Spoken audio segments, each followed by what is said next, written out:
All right, we're live. A great question coming in today from one of the smartest, most intuitive CEOs I know, and it's one of the joys of doing these videos is getting great questions from people that from people I know and respect. And in this case, haven't talked to for years. But the question was, how do I describe in writing what I do? How do I promote myself? Well, first of all, I wish I were joking about this, but one of the reasons that I majored in accounting was so I wouldn't have to write term papers. So the short answer is I don't know. I can't do it. But I want to frame this, and I want to give some sharing as far as what to do, and to reframe possibly reframe it. So I may have used, I think I used this quote in the last one or two videos, but it is one of my all-time favorite quotes from one of my all-time favorite TV series, Mad Men, in which the gatekeeper, Roger Sterling, walked in on the intuitive Don Draper sitting in a chair staring out a window. And Sterling says, I can never get used to the fact that most of the time you look like you're doing nothing. I never get used to the fact that most of the time you look like you're doing nothing. That is the observation of intuition. Remember, I talked to you about if you want to kick in your intuitive process, you observe, you study, you think deeply, then you forget. You engage in something else. I like gardening. It can be sitting in a chair staring out a window, but it's that blankness. It's just the being. And it can't be forced, but you can definitely engage in processes by which it will arise. And so you engage in those, vacating the thinking process, and suddenly the idea jumps up in your face.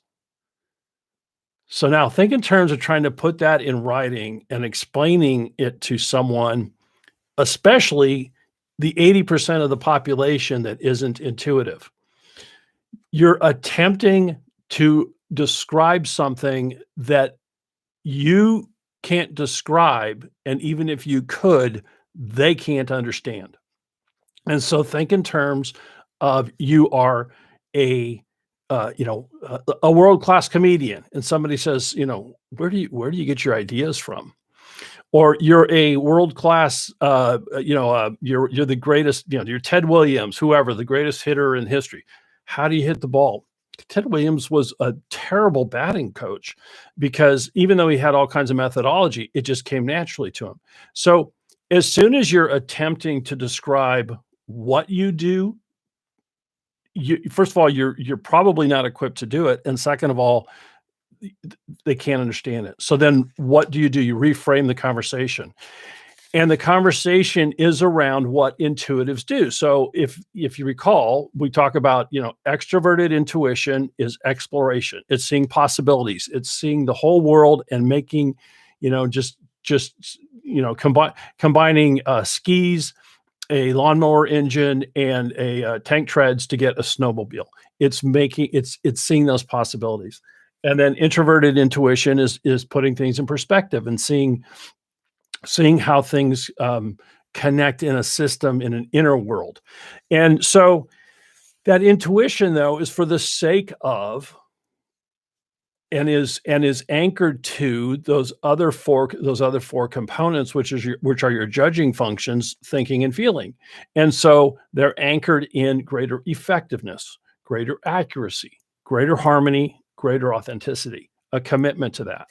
And so the offer that you're making to any given organization is to come in and explore ways for greater effectiveness, explore ways for greater harmony, put in perspective authenticity and how it can permeate the organization, bring the rigor of accurate thinking and into the organization so that issues are addressed and accurately thought about. And those are, that's what you bring to the table. That's the outcome. The outcome is We're going to have a more harmonious organization. We're going to have greater organizational effectiveness. We're going to have accurate thinking around issues. We're going to, get politics out of, and I mean internal politics, company politics, out of these things. And we're going to think accurately about what is the prudent thing to do. And, we're going to be committed to greater authenticity to our brand, to ourselves, both individually and as an organization.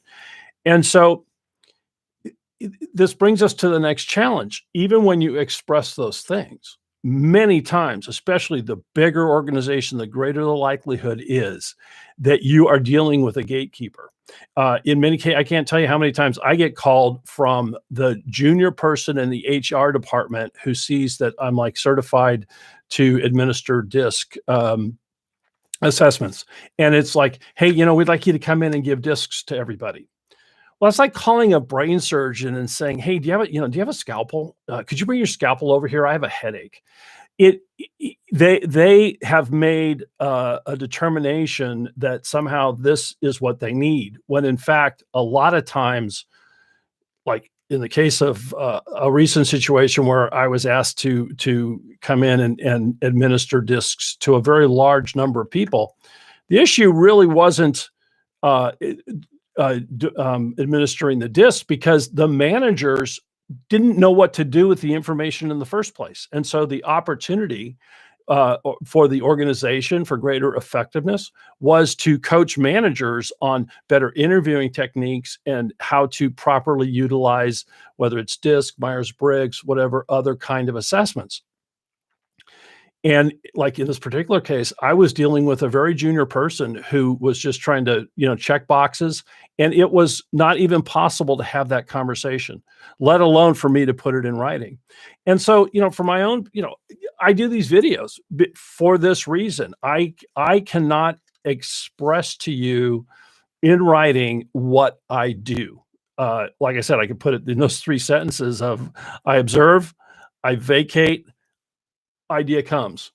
So tell me how that would come across on writing. But what any intuitive who wants to build business and get paid is the discipline, the hard work is in, first of all, accepting that most people aren't looking for what you want.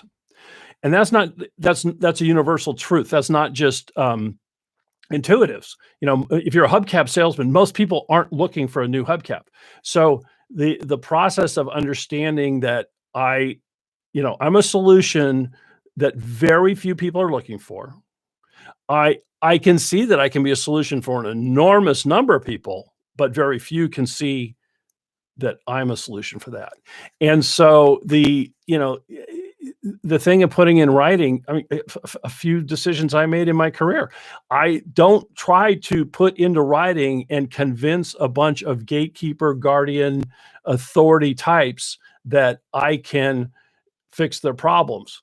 I develop relationships one-on-one with leaders, and I coach leaders. And then oftentimes that turns into me coaching some of their subordinates. But I